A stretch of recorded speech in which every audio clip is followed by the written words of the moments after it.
according to the Washington Post, killed 80 people, wounded over 250, mostly women and girls leaving the mosque, but it was a huge explosion, so it blew up the whole street, killed babies and beds and so on and so forth. The bomb was aimed at a Muslim sheikh who escaped. It was set off by the CIA in collaboration with British intelligence and Saudi intelligence, and specifically authorized by William Casey, according to Bob Woodward's History of Casey and the CIA.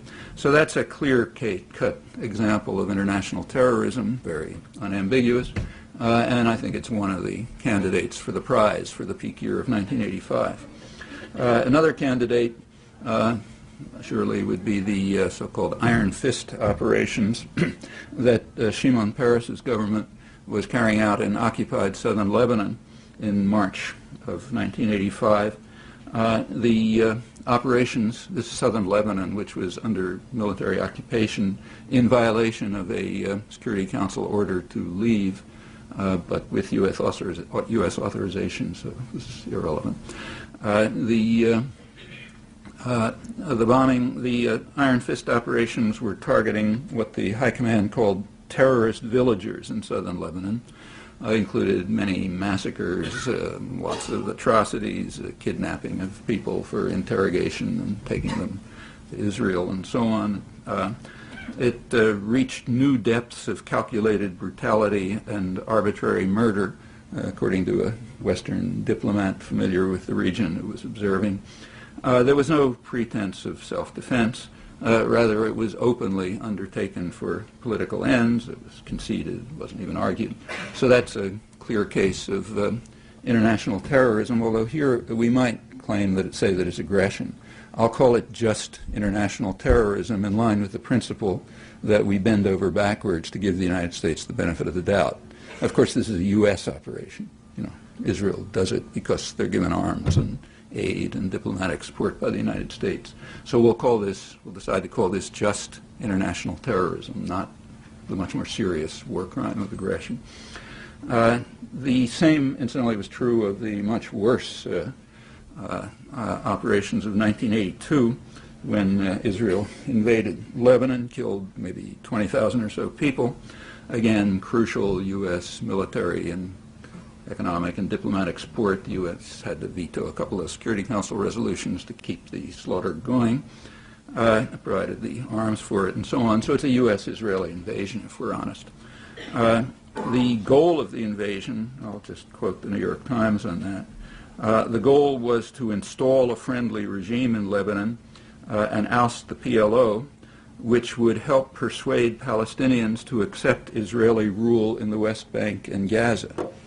That's actually accurate, and I have to compliment the New York Times in saying that. That was this January 24th.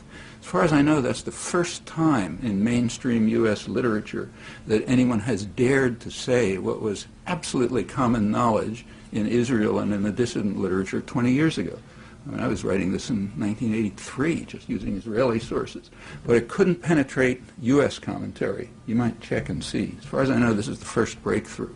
I'm not sure the reporter understood what he was saying. But anyway, he did say it. James Bennett, January 24th. Well, you know, prize for James Bennett for telling the truth after 20 years. And it's true. And, of course, it's a textbook illustration, virtually textbook illustration of international terrorism. Now, this time we have to bend over backwards pretty far to call it international terrorism because it's hard to say why this isn't overt aggression, the kind of action for which U.S. and Israeli leaders should be subjected to Nuremberg trials, real serious war crime. But again, let's keep to the guidelines and say it's only international terrorism. Well, that's the second example. The 85, I'll keep to the Iron Fist operations. Third, the only other example for 1985 that I know of took place a few days before Shimon Peres arrived in Washington to join Reagan in denouncing the evil scourge of terrorism.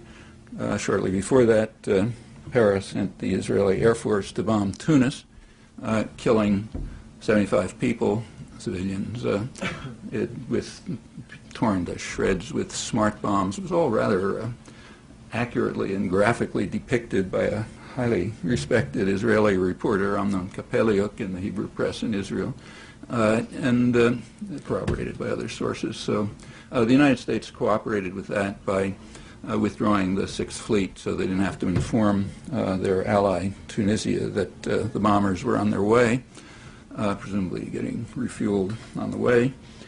So that's a third candidate. I don't know of any other candidates that even come close to being candidates for.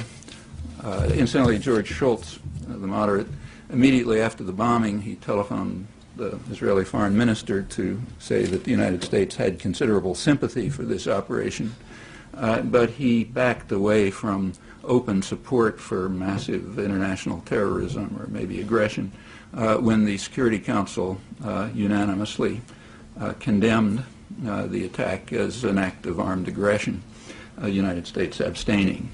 Didn't want to vote against that. So those are the three cases top three cases that win the prize for 1985, to my knowledge. And again, I'll assume that these are just international terrorism, so we're not calling for Nuremberg trials. Just more international terrorism by depraved opponents of civilization itself, and examples which are pretty hard to miss, remember, because this was the peak story of the year. International terrorism in the Middle East. Here's three perfect examples. In fact, the only three major examples that I know of. However, they aren't candidates. In fact, they're not even in the running. They're not competitors.